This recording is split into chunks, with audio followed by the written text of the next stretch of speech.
RS brothers లో ఆషాఢం KG sale మళ్ళీ మొదలైంది. మరెన్నో క్రేజీ ఆఫర్స్ ఖైదీ చేయండి ఆర్ఎస్ బ్రదర్స్. హాయ్ హలో నమస్తే, welcome back to our channel. నేను మీ వైషు. తెలుగు సీరియల్స్లో ఎస్పెషల్లీ మన తెలుగింటి పాత్రలు మనకి హత్తుకొనేలా ఉండాలంటే ఆ పాత్రకి ప్రాణం పోసే వాళ్ళు చాలా ఇంపార్టెంట్ అనమాట. వాళ్ళెవరో కాదు, డబ్బింగ్ ఆర్టిస్టులు. డబ్బింగ్ అనగానే వాళ్ళు చెప్పకపోతే మనం నిజంగా వినలేకపోవచ్చు. ఎందుకంటే తెలుగు రాని హీరోయిన్స్ చాలా మందే ఉంటారు మన తెలుగు సీరియల్స్లో. కాబట్టి ఆ పాత్రలకి ప్రాణం పోస్తున్న ఒక డబ్బింగ్ ఆర్టిస్ట్ ఈరోజు నాతో పాటు ఉన్నారు, వేదవతి గారు. వేదవతి గారితో చాలా విషయాలు మాట్లాడేద్దాం. హలో అండి. హలో అండి. నమస్తే. నమస్తే. బాగున్నారా? Yes I'm good. మీరు ఎలా ఉన్నారు? చాలా బాగున్నాను. అప్పట్లో దేవయాని గారని ఒక Yes. హీరోయిన్ ఉండేవాళ్ళు కదా. అవునండి. వాళ్ళ కూతురు గాని చెల్లి గాని ఏమైనా అంటే బేసిక్ గా ఆవిడకి నాకు సంబంధం లేదండి. నేను తెలుగు అమ్మాయిని, తను తెలుగు అమ్మాయి కాదు. మీరు తెలుగు అమ్మాయేనా? ఎస్. కాదు, రోజు రోజుకి వయసు తగ్గిపోతున్నట్టుంది. అది మనకి ఎనర్జీ ఇస్తుంది. ఇలాంటి ప్లస్ ఇలాంటి కమెంట్స్ వచ్చినప్పుడు Okay. అది ఇంకొంచెం మనకి బూస్ట్ అప్ Boost ఇస్తుంది up కదా. అవుతుందా? Thank you so much for your compliment. Welcome అండి. కాదు, డబ్బింగ్ ఆర్టిస్ట్ అంటేనే మీరు అంత తీపిగా తేనె ఏదో తినేసినట్టు మాట్లాడుతూ అంటే ఉంటారా? అలా అలా ఉంది కాబట్టి డబ్బింగ్ ఆర్టిస్ట్ అయ్యామేమో. ఓకే. ముందు నుంచి మీ ప్రొఫెషన్ ఇది అనుకునే వచ్చారా? లేదండి. నేను సాఫ్ట్‌వేర్ ఎంప్లాయీగా చేశాను. కొన్ని స్టేజ్ పర్ఫార్మెన్స్ ఇచ్చేదాన్ని సాంగ్స్‌లో. Okay. I mean 100 days functions, 75 days functions అలాంటివి ఉన్నప్పుడు క్రూతో వెళ్ళి సాంగ్స్ పాడేదాన్ని. ఆఫ్టర్ దట్ ఏంటో తెలియకుండా ఇలా వచ్చాను. ఇక్కడ స్థిరపడిపోయాను. తెలియకుండా వచ్చారా? తెలియకుండా వచ్చాను. అలా ఎలా? అంటే డబ్బింగ్ ఆర్టిస్ట్ అనేది ఒక ఫ్రేమ్ ఉంటుందని, ఇదొక ఫీల్డ్ ఉంటుందని తెలియదు నాకు. ఓకే. సాంగ్స్ పాడుతూ ఉండేదాన్ని చిన్నప్పటి నుంచి, స్కూలింగ్ నుంచి. కాంపిటీషన్స్ లో ప్రైజెస్ గెలుచుకోవటం, ఓకే. అందరి దృష్టిలో పడటం అదొకటి ఉండింది స్కూలింగ్ కాలేజ్ వరకు కూడా. Hmm. కానీ ఆల్ ఆఫ్ సడన్ గా ఏంటో తెలీదు ఇలా వచ్చేసాను.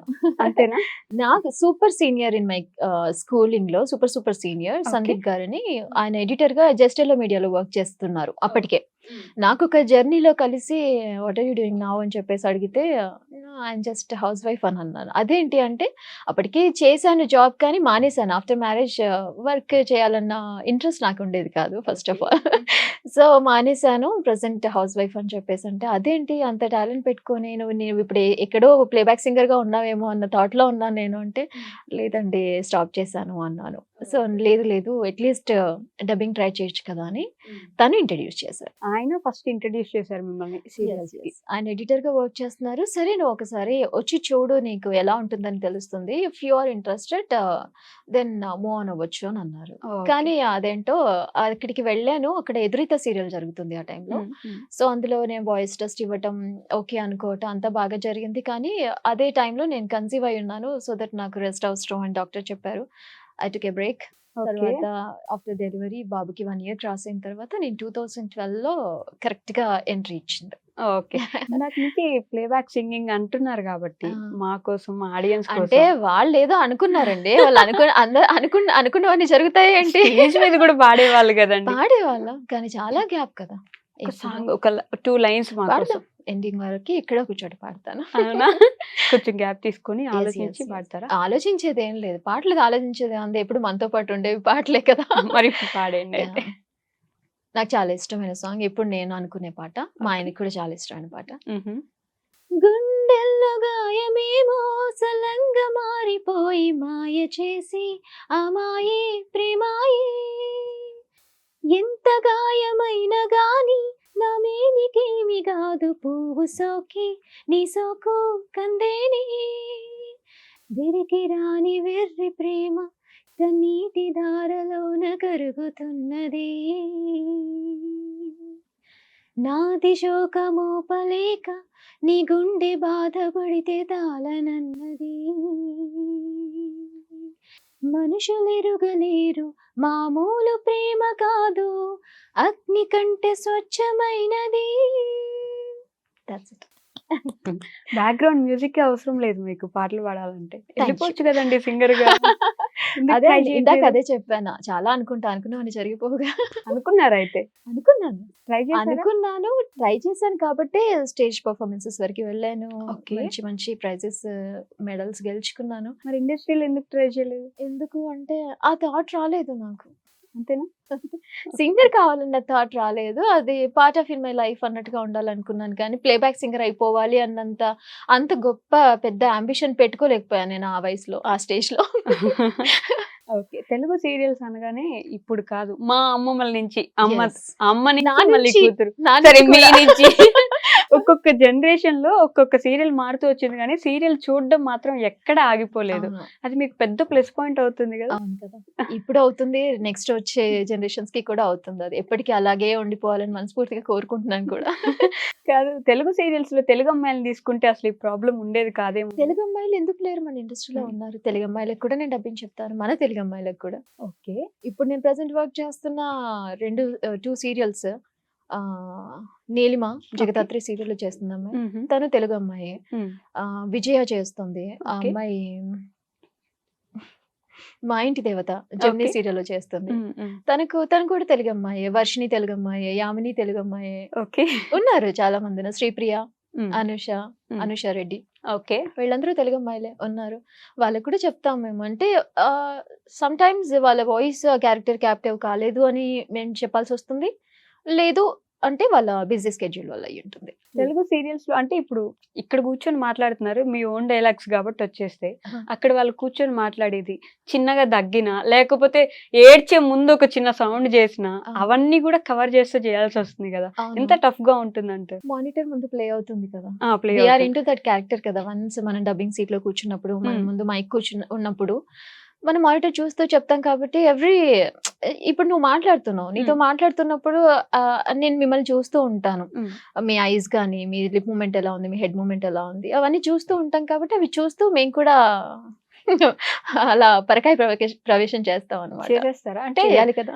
ఆహా! ఇప్పుడు 'కీర్తి సురేష్' గారు మొన్న ఒక డబ్బింగ్ వీడియో ఆ! బయటకొచ్చింది. ఆవిడది చూసారు కదా మీరు. హ్మ్. ఆవిడ పెర్ఫార్మ్ చేశారు ఆల్రెడీ స్క్రీన్‌లో. అవును. ఆవిడ డబ్బింగ్ చెప్తున్నప్పుడు కూడా అలాగే చెప్తూ ఉన్నారు. హ్మ్. సో, మేము కూడా చేసే డ్యూటీ అదే. వాళ్ళు ఆన్ స్క్రీన్ చేస్తారు. మేము ఆఫ్ స్క్రీన్ చేస్తాం. ఆవిడ అక్కడ చేసింది కాబట్టి ఇక్కడ ఈజీ అయిందేమో అన్న యాహ్! ఆలోచన. అక్కడ చేసేది వేరున్నారు. ఇక్కడ చెప్పేది వేరున్నారు కదా! అందుకని ఏమన్నా కొంచెంలో కొంచెమైనా ఏడవడమో లేకపోతే ఇంకేదైనా అంటే కష్టంగా నిజం ఉంటుందా? చెప్పాలంటే టఫెస్ట్ జాబే. ఓకే. అందరూ ఏముంది అక్కడ కూర్చుంటారు. స్క్రీన్ రన్ అవుతూ ఉంటుంది.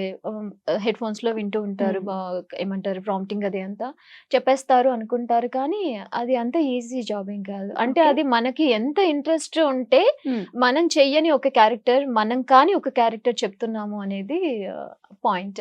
Okay. Really it's a God gift. Serials చేస్తున్నప్పుడు ఎస్పెషల్లీ ఒకరోజు ఈ రోజంటే ఎపిసోడ్ వెంటనే రావాలి గదా! Monday to Friday or Saturday ఖచ్చితంగా బ్యాంకింగ్ ఉంటుంది. ఉంటుందండి. 2 హ్మ్. to 3 ఎపిసోడ్స్ వరకి బ్యాంకింగ్ ఉంటుంది. సమ్ టైమ్స్ నైట్ షూట్ అయ్యి, మార్నింగ్ డబ్బింగ్స్ అయ్యి, ఈవినింగ్ టెలికాస్ట్ అయ్యే రోజులు కూడా ఉంటాయి. వెంటనే. అవుతూ ఉంటాయి. కొన్నిసార్లు ఏమంటారు స్క్రిప్ట్ లేట్ అవ్వచ్చు. లేదు అనంటే ఆర్టిస్ట్ టైమింగ్స్ దొరక్కపోవచ్చు. హ్మ్. షూటింగ్‌లో ఏదైనా ప్రాబ్లమ్ అవ్వచ్చు. లేదంటే ఎవ్రీథింగ్ గుడ్ ఉండి కూడా ఇంకా సంథింగ్ ఏదైనా ఎల్స్ యాడ్ చేద్దాము. ఈ సీన్ యాడ్ చేస్తే బావుంటుంది ఎపిసోడ్‌కి అన్న సందర్భాలు కూడా ఉండొచ్చు. So okay. మెనీ రీజన్స్ ఉంటాయి. అంతేనా? ఇప్పుడు టాప్ సీరియల్ ఏంటి మీరు డబ్బింగ్ చెప్తున్నది? టాప్ సీరియల్ ఇప్పుడు చెప్తుంది అంటే జీలో చెప్తున్నాను. 'ఘరానా మొగుడు' అని రీసెంట్‌గా స్టార్ట్ అయింది. ఓకే. 'జగదాత్రి' చెప్తున్నాను. హ్మ్. 'ఉమ్మడి కుటుంబం' చెప్తున్నాను. మా టీవీలో వచ్చేసి 'ఇంటింటి రామాయణం' చెప్తున్నాను.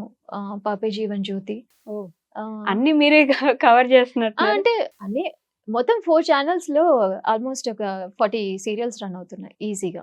ఓకే. 40 సీరియల్స్‌లో మనదొక 10 ఉంటాయనుకుంటా. ఒక 10 ఉంటాయి. యాహ్! ఓకే. చూసింగ్ ఉంటుంది కొంచెం. మా టీవీలో 'ఇంటింటి రామాయణం' కొంచెం మరీ పాపులర్‌గా యెస్. నడుస్తున్నట్టుంది. పల్లవికి పల్లవికి చెప్తారా చెప్తున్నాను. మీరు? అవును. ఓకే. ఇప్పుడు పల్లవి గారు మొన్న ఆటో సీన్ ఒకటొస్తది గదా! ఆ! కొత్తగా ఒక క్యారెక్టర్ ఎంట్రీ అయితది. అంటే తను మహి తన పేరు. ఓకే. ఒక అబ్బాయి. ఆ! ఆ! పల్లవి గారు ఆటోలో వెళ్తుంటారు. పక్కన వాళ్ళ హస్బెండ్ కాదు. నాకు సీరియల్స్ నేను ప్రాపర్‌గా చూడను కాబట్టి ఓకే. నాకు క్యారెక్టర్స్ తెలీదు. 'ఇంటింటి రామాయణమేనా' మీరనేది? అవును. నాకు నిజంగా గుర్తులేదు మీరు చెప్తున్న సీన్. మీరు చెప్పండి పల్లవి గారి డైలాగ్. పల్లవి గారు అంటే Pallavi character name is Pallavi. Okay. Artist Pallavi కాదు. ఓకే. అందులో హీరోయిన్ గా చేస్తున్న ఆర్టిస్ట్ పేరు పల్లవి. బట్ నేను చెప్తున్న క్యారెక్టర్ పేరు Pallavi. The negative shade of the serial. Villain. Yes. అందులో విలన్ ఆవిడ. ఎంత స్వీట్ వాయిస్ మీరు విలన్‌గా ఎలా చెప్పగలరు? డబ్బింగ్ ఆర్టిస్ట్ ని కదండి. డబ్బింగ్ ఆర్టిస్ట్ సో, అందుకే అన్ని ఇప్పుడు నేను షేడ్స్ చెప్పాలి. వినాలనుకుంటున్నాను ఒకసారి మీరు ఈ విలన్ క్యారెక్టర్‌కి డబ్బింగ్ చెప్తే ఎలా ఉంటుంది అని. చెప్తాను. రీసెంట్‌గా అంటే ఆ సీరియల్‌లో ఇప్పుడు ఈ మధ్య కాలంలో ఏమవుతుంది అంటే ఎంతసేపు ఆ పల్లవి ఒరిజినల్ హ్మ్. ఆర్టిస్ట్ నేమ్ పల్లవి. హ్మ్. నేను చెప్తున్న క్యారెక్టర్‌ని ఊరికి దగ్గరికి పిలిచి ఏదో పిలుస్తున్నట్టుగా పిలిచి ఏదో విషయం ఉన్నట్టుగా చెప్పి టపామని కొట్టేస్తారనమాట. Okay. గోపు మీద గోపు గోపు గుయ్యమని ఇలా కొట్టేస్తారు. ఉమ్. అది ఒక అలా రిపీట్ అయిన తర్వాత ఒక సీన్ మొన్న చెప్పాను. ఈవిడ కార్లో వెళ్ళి కూర్చుంటుంది, నేను చెప్పే అమ్మాయి కార్లో వెళ్ళి కూర్చుంటుంది, ఎదురుగా ఆ పల్లవి గారు వచ్చి నుంచొని అన్నప్పుడు ఈవిడ డైలాగ్స్, ఈవిడ వచ్చి ఇప్పుడు నుంచుంది, నన్ను కార్ దిగమంటుంది, ఏదో విషయం చెప్తుందేమో అనుకుని నేను వెళ్తాను, అక్కడికి వెళ్ళాక గోపు గుయ్యమనేలా కొడుతుంది, ఇదంతా అవసరమా అని తన మైండ్ లాగా అనుకుని ఆ మాట ఓకే. ఆవిడతో డైరెక్ట్ ఉంటుంది, ఇప్పుడు నేను దిగటం అవసరం అంటావా అంటే దిగాలి కదా అంటది. సరే అని చెప్పేసి హ్యాపీగా వెళ్ళి నుంచొని ఏంటి ఇప్పుడు ఎందుకు పిలిచావు అనగానే గుబగుయ్యమని కొట్టేస్తుంది. ఇది నేను ఎక్స్పెక్ట్ చేసిందే కదా అన్న సెన్స్ అనమాట. ఓకే. మీరు పెదాలు కదిలించకుండా డైలాగ్స్ చెప్తున్నారు. ఆ అమ్మాయి అక్కడ అలాగే ఉంటుంది. ఓహో. నేను అదే చెప్పాను ఇందాక, ఆర్టిస్ట్ మూమెంట్ ఎలా ఉంటే తన లిప్ ఎంత ఓపెన్ గా ఉంటే తన వాయిస్ ఎంత ఓపెన్ చేసి చెప్తే తన బాడీ లాంగ్వేజ్ ని బట్టి మనం వాయిస్ ఇస్తాం. మ్మ్హ్మ్. ఆ సీన్ లో పర్టికులర్ గా అమ్మాయి అంతే ఇస్తుంది. ఓ, ఇప్పుడు జగద్ధాత్రి డైలాగ్ చెప్పండి. జగదాత్రి నీలిమ కూడా నెగిటివ్ క్యారెక్టర్. మీరు అందరూ నెగిటివ్ క్యారెక్టర్స్ కి చెప్తారా? యాక్చువల్లీ ఇప్పుడు ఆ.